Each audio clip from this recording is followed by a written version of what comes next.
ദേശീയ ഗാനത്തെ വീണ്ടും സ്റ്റാലിൻ സർക്കാർ അപമാനിച്ചിരിക്കുന്നു എന്ന് പറഞ്ഞാൽ തരക്കേടുണ്ടാവില്ല എന്ന് തോന്നുന്നു. കാരണം അതുമായി ബന്ധപ്പെട്ടുള്ള വിഷയത്തിൽ നിയമസഭയിൽ നിന്ന് ഗവർണർ ഇറങ്ങിപ്പോകുന്ന ഒരു സാഹചര്യം കൂടി ഉണ്ടായി. തുടർന്ന് നയപ്രഖ്യാപന പ്രസംഗം സ്പീക്കർ വായിക്കേണ്ട ഒരു സ്ഥിതിവിശേഷവും ഉണ്ടായിട്ടുണ്ടല്ലോ. അല്ല ഇത് ഈ തമിഴ്നാട്ടിൽ കുറേ നാളുകളായി നിലനിൽക്കുന്ന ഈ സ്റ്റാലിൻ ഗവർണർ പോരിൻ്റെ ഏറ്റവും ഒടുവിലത്തെ ഒരു അധ്യായമാണത്. പക്ഷേ ഇത് ശരിക്കും പറഞ്ഞു കഴിഞ്ഞാൽ നമ്മളുടെ ഒരു ചില മര്യാദകളുണ്ട്, ഭരണഘടനാ മര്യാദകളുണ്ട്. ഉദാഹരണത്തിന് ഇപ്പം നയപ്രഖ്യാപന പ്രസംഗത്തോടുകൂടി നിയമസഭയുടെ സമ്മേളനം തുടങ്ങുക എന്നൊക്കെ ഉള്ളത് ചില ഔചിത്യങ്ങളാണ്. ഈ ഔചിത്യങ്ങളെന്ന് പറഞ്ഞാൽ അതിനകത്ത് ഇപ്പം ഈ എൻ്റെ ഗവൺമെൻറ് എന്ന് പറയുന്നത് ശരിക്കും മന്ത്രിസഭ പാസ്സാക്കുന്ന പ്രസംഗമാണ് ഗവർണർ വായിക്കുക. പക്ഷേ ഗവർണർ വായിക്കുമ്പോൾ മൈ ഗവൺമെൻറ് എന്ന് പറഞ്ഞാണ് വായിക്കുന്നത്. അത് പലപ്പോഴും ഈ കേന്ദ്രത്തിലൊരു ഒരു സർക്കാർ ഭരിക്കുകയും സംസ്ഥാനത്തും മറ്റ് പ്രതിപക്ഷത്തുള്ള സർക്കാർ ഭരിക്കുകയും ചെയ്യുകയാണെങ്കിൽ പോലും ഈ ഗവർണർമാർ ബുദ്ധിമുട്ടിലാവും. കാരണം ഈ എൻ്റെ സർക്കാർ ഇത് എന്ന് പറയുമ്പം കേന്ദ്രത്തിൻ്റെ പ്രതിനിധിയായിരിക്കും മിക്കവാറും ഗവർണറായിട്ട് വരുന്നത്. അപ്പോൾ അവർക്ക് എൻ്റെ സർക്കാർ എന്ന് പറയുമ്പോൾ കേന്ദ്രത്തിൻ്റെ നിലപാടിനെതിരെയുള്ള സംഗതികൾ വായിക്കാൻ നിർബന്ധിതരാവും. അപ്പോൾ ഏതെങ്കിലും ഒരു കാരണം ഉയർത്തിക്കാട്ടിക്കൊണ്ട് ഇപ്പോൾ RN രവി ഇത് വായിക്കാനുള്ള അസൗകര്യം മുൻകൂട്ടി മനസ്സിലാക്കിയിട്ട്, കാരണം സ്റ്റാലിനും രവിയും തമ്മിലുള്ള ശരിക്കും പറഞ്ഞാൽ ഒരു വ്യക്തിപരമായ ഒരു ഏറ്റുമുട്ടലിൻ്റെ തലത്തിലേക്ക് വരെ അവർ തമ്മിലുള്ള ഏറ്റുമുട്ടൽ അവിടുത്തെ ഗവർണറും മുഖ്യമന്ത്രിയും തമ്മിൽ എത്തിയിട്ടുണ്ട്. നമ്മുടെ ഇവിടെ ഒന്നും അത്രയും വലിയൊരു ഏറ്റുമുട്ടലിൻ്റെയോ അതല്ലെങ്കിൽ മോശപ്പെട്ട ഒരവസ്ഥയിലേക്ക് കേരളത്തിൽ എത്തിയിട്ടില്ല. ആരിഫ് മുഹമ്മദ് ഖാൻ ആയിരുന്നു പോലും എത്തിയിട്ടില്ല. പക്ഷേ തമിഴ്നാട്ടിൽ അതല്ല അവസ്ഥ. മാത്രമല്ല ചില സംഗതികൾ ഗവർണർ നടപടിക്കെതിരെ സുപ്രീം കോടതിയിൽ വരെ പോവുകയും വിധി സമ്പാദിക്കുകയൊക്കെ ചെയ്തിട്ടുണ്ട്. അപ്പോൾ ഇവിടെ സംഭവിച്ചിരിക്കുന്നത് എനിക്ക് തോന്നുന്നത് ഈ പ്രസംഗത്തിനകത്ത് ഗവർണർക്ക് വായിക്കാൻ അസുഖകരമായിട്ടുള്ള ഒട്ടേറെ സംഗതികൾ അതിനകത്ത് എഴുതിയിട്ടുണ്ടായിരുന്നു. ഉദാഹരണത്തിന് അത് മനസ്സിലാക്കുന്നത് ഈ ഗവർണർ ഈ സഭയിൽ നിന്ന് പോകാൻ കാരണം പറഞ്ഞിരിക്കുന്നത് ഈ ദേശീയഗാനം പാടിയില്ല, ദേശീയഗാനത്തെ പാടാൻ പറഞ്ഞിട്ട് സംസ്ഥാനത്തിൻ്റെ ഒരു തമിഴ് ഗാനം പാടിയതിന് ശേഷം നേരെ ബിസിനസ്സിലേക്ക് പോവുകയായിരുന്നു. ദേശീയഗാനം പാടാൻ ബോധപൂർവം പാടിയില്ല, അത് ദേശീയഗാനത്തെ അപമാനിക്കുകയാണ് എന്ന് പറഞ്ഞുകൊണ്ട് സ്വാഭാവികമായിട്ട് അദ്ദേഹത്തിന് പറയാനുള്ളൊരു ന്യായമാണത്. സത്യത്തിൽ അത് സംഭവിച്ചിട്ടില്ല. ദേശീയഗാനം പാടേണ്ടതല്ലേ? പാടേണ്ടതാണ്. അപ്പോൾ അതുകൊണ്ടാണ് അദ്ദേഹത്തിന് അവിടുന്ന് സഭയിൽ നിന്ന് ഇറങ്ങിപ്പോയത്, ബോയ്ക്കോട്ട് ചെയ്ത് പോയിരിക്കുന്നത്. അപ്പോൾ ഇതൊരു പുതിയ ഒരു കീഴ്വഴക്കം കൂടിയാണ്. ഒരു ഗവർണർ നയപ്രഖ്യാപന പ്രസംഗം നടത്താതെ പ്രതിഷേധിച്ച് ഇറങ്ങിപ്പോയിരിക്കുന്നു. അപ്പോൾ ഇതിലൂടെ വരുന്ന ഒരു മെസ്സേജ് എന്ന് പറഞ്ഞു കഴിഞ്ഞാൽ ഇന്ത്യയുടെ ഒരു ദേശീയതയ്ക്കെതിരെ സ്റ്റാലിൻ്റെ DMK സർക്കാർ ഇന്ത്യയുടെ ഒരു ദേശീയത അംഗീകരിക്കാൻ തയ്യാറാകുന്നില്ല എന്നുള്ളൊരു സന്ദേശം പുറത്തേക്ക് പോവുകയാണ് ചെയ്യുന്നത്. പലപ്പോഴുമുള്ള സ്റ്റാലിൻ സർക്കാരിന്റെ നടപടികളും സ്റ്റാലിൻ്റെ അങ്ങനെയുള്ള ചില നടപടികളിൽ അങ്ങനെയുള്ള ചില സമീപനങ്ങളുണ്ടെന്ന് പറഞ്ഞാൽ നമുക്ക് തള്ളിക്കളയാൻ പറ്റത്തില്ല. കാരണം തമിഴ്നാട് ഒരു പ്രത്യേക രാജ്യം എന്നുള്ള ഒരു രീതിയിൽ, ഇപ്പോൾ ഉദാഹരണത്തിന് ഹിന്ദിയുടെ കേസ് വന്നു കഴിഞ്ഞാൽ ഇപ്പോൾ പഴയ കാലത്തുള്ള ഹിന്ദി വിരോധമൊന്നും തമിഴ്നാട്ടിൽ ഇപ്പോൾ ഇല്ല. കാരണം തമിഴ്നാട്ടിലുള്ളവർക്കും ഈ പറഞ്ഞതുപോലെ ഇപ്പോൾ ഹിന്ദി ആവശ്യമാണ്.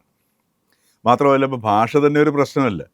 ഇപ്പം നമുക്ക് പുതിയൊരു സാങ്കേതിക വിദ്യയുടെ പശ്ചാത്തലത്തിൽ ഇപ്പോൾ ചൈനീസ് ഭാഷ, ഇപ്പം ഇവിടെ ഇഷ്ടം പോലെ ആൾക്കാർ ചൈനയിലേക്ക് പോകുന്നുണ്ട്. അപ്പോൾ അതിനുള്ള സോഫ്റ്റ്വെയർ ഉണ്ട്. നമ്മുടെ ഭാഷയിൽ തമിഴിൽ പറഞ്ഞു കഴിഞ്ഞാൽ അവർ ചൈനയിലായിരിക്കും കേൾക്കുന്നത്. അവർ ചൈനയിൽ പറഞ്ഞു കഴിഞ്ഞാൽ നമുക്ക് അവർക്ക് തമിഴിൽ മറുപടിയും കിട്ടും. അപ്പോൾ ഇങ്ങനെയുള്ളൊരു സാഹചര്യത്തിൽ പഴയതുപോലുള്ളൊരു ഭാഷാ വിരോധമൊന്നും ഒരു കാരണവശാലും ഇനി മുമ്പോട്ട് പോകത്തില്ല. പക്ഷേ സ്റ്റാലിൻ അതൊക്കെ എടുത്ത് ഉയർത്തി കാട്ടിക്കൊണ്ട് എപ്പോഴും ഒരു തമിഴ് ദേശീയതയുടെ ഒരു രക്ഷകനായി മാറി, തമിഴ് ഐഡൻറ്റിറ്റിയുടെ ഒരു രക്ഷകനായി, അതല്ലെങ്കിൽ അതിൻ്റെ ഒരു മുന്നണി പോരാളിയായി മാറാനുള്ളൊരു ശ്രമം ഈ സ്റ്റാലിൻ നടത്തുന്നുണ്ട്. സ്റ്റാലിൻ ഇപ്പം തന്നെ വളരെയധികം അസ്വസ്ഥനാണ്. കാരണം എന്ന് വെച്ചാൽ ഈ TVKയുടെ ഒരു മുന്നേറ്റമുണ്ട്.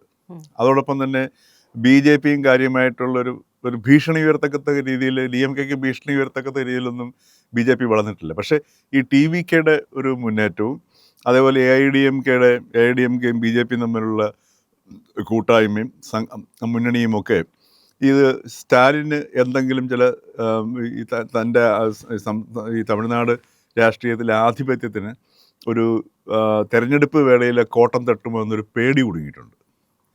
അതിൻ്റെ ഭാഗം കൂടിയായിട്ടാണ് അദ്ദേഹം ഇപ്പോൾ എന്ത് നടപടികൾ വേണമെങ്കിലും, ഇപ്പോൾ ഉദാഹരണത്തിന് ഈ സനാതനധർമ്മത്തെ എതിർക്കുന്ന ദയാനിധിമാരുടെ നിലപാട്, അതേപോലെ തന്നെ എന്തെല്ലാം ഈ ഹിന്ദു ഐക്കൺസിനെ കാണിക്കുന്ന സാധനങ്ങൾ അല്ലെങ്കിൽ ഹിന്ദു ആയിട്ട് ഐഡൻറ്റിഫൈ ചെയ്യുന്ന സംഗതികളുണ്ടോ അതിനോടൊക്കെ ഒന്ന് വെല്ലുവിളിക്കുന്ന ഒരു സമീപനം എടുക്കുന്നു. വൈറസ് ആണെന്നാണ് പറഞ്ഞത് സനാതനധർമ്മം. അതെ, പക്ഷേ ആ ഒരു സ്റ്റേറ്റ്മെന്റ് മറ്റു ഒരു വിഭാഗത്തോടും പറയില്ല.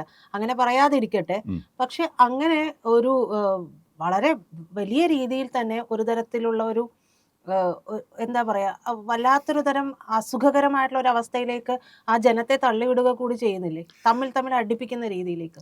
അതിപ്പം എല്ലാ രാഷ്ട്രീയത്തിലും രാഷ്ട്രീയക്കാർ ചെയ്യുന്നത് നമ്മൾ ഇന്നത്തെ ഈ ഒരു പ്രായോഗിക രാഷ്ട്രീയം എന്നവർ പറയുന്ന രാഷ്ട്രീയത്തിൽ ചെയ്യുന്ന പ്രക്രിയയാണ്. പക്ഷേ അവിടെ ഈ സ്റ്റാലിൻ ചെയ്യുന്ന പ്രക്രിയ എന്ന് വെച്ചാൽ ഈ തമിഴിൻ്റെ ഒരു ഒരു ഒരു തമിഴ് ദേശീയതയുടെ ഈ ഇന്ത്യൻ ദേശീയതയ്ക്കകത്ത് നിന്നുകൊണ്ട് അല്ലെങ്കിൽ അതിനെ ഒരു പരിധിവരെ തള്ളിക്കൊണ്ട് തമിഴ് ദേശീയതയുടെ ഒരു പ്രത്യേക ഒരു കോൺസ്റ്റിറ്റ്യുവൻസി സൃഷ്ടിച്ചെടുക്കുക എന്നുള്ളതാണ് സ്റ്റാലിൻ്റെ ലക്ഷ്യം ഈ എന്ന് പറയുന്നത്. ഇന്ത്യൻ ദേശീയത എന്ന് പറയുന്നതിലേക്ക് കൂടുതലായിട്ട് ഉം.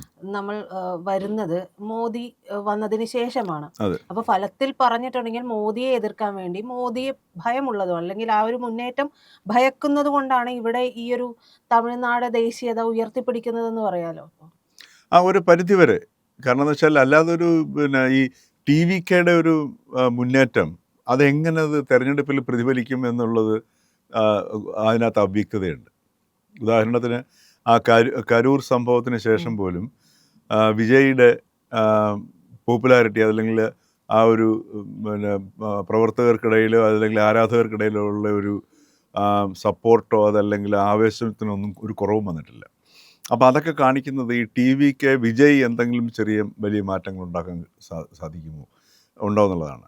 അപ്പോൾ ആ ഒരു പേടി സ്റ്റാലിനുണ്ട്. അപ്പോൾ വീണ്ടും അധികാരത്തിലെത്തുക എന്നുള്ളത് സ്റ്റാലിൻ്റെ ആവശ്യം കൂടെയാണ്.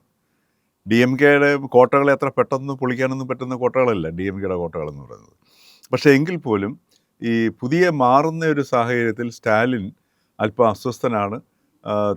തൻ്റെ പഴയതുപോലെ കഴിഞ്ഞ തെരഞ്ഞെടുപ്പിൽ വന്നതുപോലുള്ള ഭൂരിപക്ഷം എന്തായാലും ഇപ്രാവശ്യം കിട്ടത്തില്ല.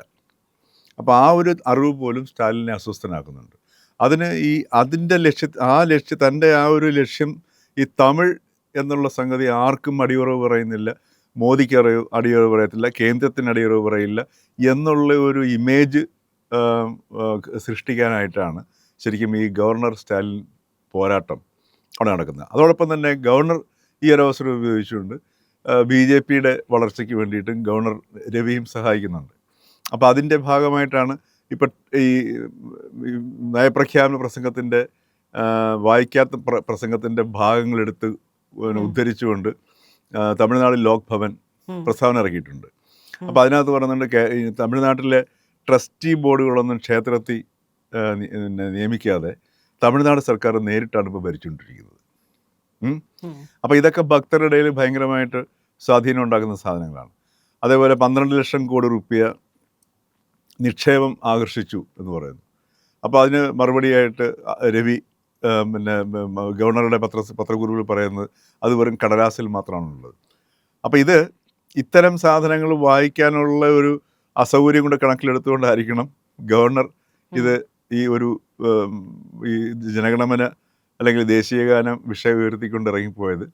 അതോടൊപ്പം തന്നെ രണ്ടു കൂട്ടർക്കും ആ രാഷ്ട്രീയ താല്പര്യം നമുക്ക് ഈ സംഭവത്തിൽ നമുക്ക് കാണാൻ കഴിയും. ഇതിൽ കൃത്യമായിട്ട് പറയുന്നത് തമിഴ് തായ് വാഴ്ത്ത്, അതാണ് അവരുടെ ഒരു ഗാനം. ആ ഗാനം പാടും, പക്ഷെ ദേശീയ ഗാനം പാടില്ല എന്ന് പറയുകയാണ്. അപ്പൊ അത്രത്തോളം വാശി പിടിക്കേണ്ട ഒരു കാര്യം ഉണ്ടോ? അല്ല, സത്യത്തിൽ അവിടെ വെച്ച ദേശീയ ഗാനം പാടുകയാണ് എന്നുണ്ടെങ്കിൽ മുനയൊടിയുന്നത് ഗവർണറുടേതായിരിക്കും. ഇപ്പോൾ പ്രത്യക്ഷത്തിൽ രണ്ടുപേരും തമ്മിലുള്ള അടിയായി മാറുകയല്ലേ ചെയ്തത്. അതെ. അല്ല, അതിനകത്ത് ഈ തമിഴ് ദേശീയത മറ്റൊന്നിനും അടിയറവ് പറയാൻ തയ്യാറല്ല എന്നുള്ളൊരു മെസ്സേജ് എപ്പോഴും കൊടുക്കുന്നതിൽ ഈ സ്റ്റാലിൻ വല്ലാണ്ട് ഊന്നുന്നുണ്ട്. ഈ തമിഴ്നാടെന്ന് പറയുന്ന ഒരു പ്രത്യേക തമിഴ് ദേശീയത എന്ന് പറയുന്നതും ഈ തമിഴ് പുരോഗമനം എന്ന് പറയുന്നതും ഒക്കെ ഈ ഇന്ത്യൻ ദേശീയതയിൽ നിന്ന് വ്യത്യസ്തമാണെന്നും ഈ സനാതന ധർമ്മത്തിൽ നിന്ന് വ്യത്യസ്തമാണെന്നും അതിനെതിരെയുള്ള പോരാട്ടത്തിലാണ് തങ്ങളെന്നും അത് തമിഴ് ജനതയുടെ പോരാട്ടമാണെന്നും മാറ്റിത്തീർക്കാനുള്ള ശ്രമമാണ് ഈ സ്റ്റാലിൻ നടത്തുന്നത്. അതൊരു നല്ല വാദമല്ലല്ലോ. അങ്ങനെയാണ് വാദമല്ലെന്ന് ചോദിച്ചു കഴിഞ്ഞാലല്ല. പക്ഷേ ഉദാഹരണത്തിന് ഇപ്പം തമിഴ്നാട്ടിൽ എക്കാലത്തെയും പൊളിറ്റിക്സ് അങ്ങനെയായിരുന്നു. ഉദാഹരണത്തിന് ഇപ്പോൾ ശ്രീലങ്കയിൽ തമിഴ് ഇഷ്യൂ വന്ന സമയത്ത്, തമിഴ് പുലികളുടെ പ്രശ്നം വന്ന സമയത്ത്, അന്ന് കോൺഗ്രസ് ഗവൺമെൻറ് ഭരിക്കുന്ന സമയത്താണ്. അന്നും ഇതേ സമീപനം ഉണ്ട്. തമിഴ്നാട് ഈ പറഞ്ഞതുപോലെ ഇന്ത്യ സർക്കാരിൻ്റെ നിലപാടുകളുമായിട്ട് ശക്തമായിട്ട് എതിർത്ത് നിൽക്കുക. നമ്മുടെ ശ്രീലങ്കയിലേക്കുള്ള പോളിസി, അപ്പോൾ അവരോട്ടുള്ള സമീപനത്തിലൊക്കെ തമിഴിൻ്റെതായിട്ടുള്ള ഒരു നിലപാടുകളും ചില സമയങ്ങളിൽ ഇന്ത്യയുടെ ദേശീയ നയത്തിന് വിരുദ്ധമായിട്ട് പോലും അക്കാലത്ത് ഈ തമിഴ് ജനതയോട് ഐക്യദാർഢ്യം പ്രഖ്യാപിക്കുന്ന രീതിയിൽ തമിഴ്നാട് സർക്കാരും അതേപോലെ രാഷ്ട്രീയ പാർട്ടികളൊക്കെ നിലപാടുകൾ എടുത്തിട്ടുണ്ട്. ശ്രീലങ്കയിലെ തമിഴ് വിഷയം എന്നും തമിഴ്നാട്ടിലെ ഒരു രാഷ്ട്രീയ വിഷയമായിരുന്നു. നമ്മുടെ ഇന്ത്യയുടെ ഒരു ഇന്ത്യ രാജ്യത്തിൻ്റെ ഒരു പ്രശ്നമാകുന്നതിനേക്കാൾ ഉപരി തമിഴ് ജനതയുടെ പ്രശ്നങ്ങൾ തമിഴ്നാട് രാഷ്ട്രീയത്തിലും തമിഴ്നാട് ജനതയുടെ ഒരു പ്രശ്നം കൂടെയായിരുന്നു. അപ്പോൾ അങ്ങനെ ആ ഒരു തമിഴ് ദേശീയത എന്നുള്ളൊരു സംഗതി അത് തമിഴ്നാട്ടിൽ വിലപ്പോകും എന്ന് കണ്ടിട്ടാണ് സ്റ്റാലിൻ അതിനെ പരമാവധി മുതലെടുക്കാനായിട്ട് ശ്രമിച്ചുകൊണ്ടിരിക്കുന്നത്. പ്രിയപ്പെട്ട പ്രേക്ഷകരെ, നമ്മുടെ ചാനൽ സബ്സ്ക്രൈബ് ചെയ്യാൻ മറക്കരുത്. നമുക്ക് നോക്കുമ്പോൾ ഒരു പ്രധാനപ്പെട്ട കാര്യമുണ്ട്. നമ്മുടെ ചാനൽ ഒരുപാട് ലക്ഷക്കണക്കിന് ആളുകൾ കാണുന്നുണ്ട്, പക്ഷേ സബ്സ്ക്രിപ്ഷൻ അത്രയില്ല. നമ്മുടെ ചാനൽ കാണുന്നതിൻ്റെ 4 ആളുകളെ ചാനൽ സബ്സ്ക്രൈബ് ചെയ്തിട്ടുള്ളൂ. അതിനുവേണ്ടി പ്രത്യേകിച്ച് ഒന്നും ചെയ്യേണ്ട. നമ്മുടെ ലോഗോ ഉണ്ടല്ലോ, IND എന്ന് പറയുന്ന ലോഗോയിൽ ഒന്ന് വിരലമർത്തിയാൽ ചാനലിൻ്റെ പേജ് ഓപ്പണായി വരും. അവിടെ ഒരു സബ്സ്ക്രൈബ് എന്നുള്ള ഒരു നീല ബാറുണ്ട്, അതിലൊന്ന് വിരൽ തൊട്ടിപ്പുറത്തുള്ള ആ ബെൽ ഐക്കൺ കൂടി ഒന്ന് അമർത്തിയാൽ മതി. അങ്ങനെ ഞങ്ങളെ ഒന്ന് സഹായിക്കണം.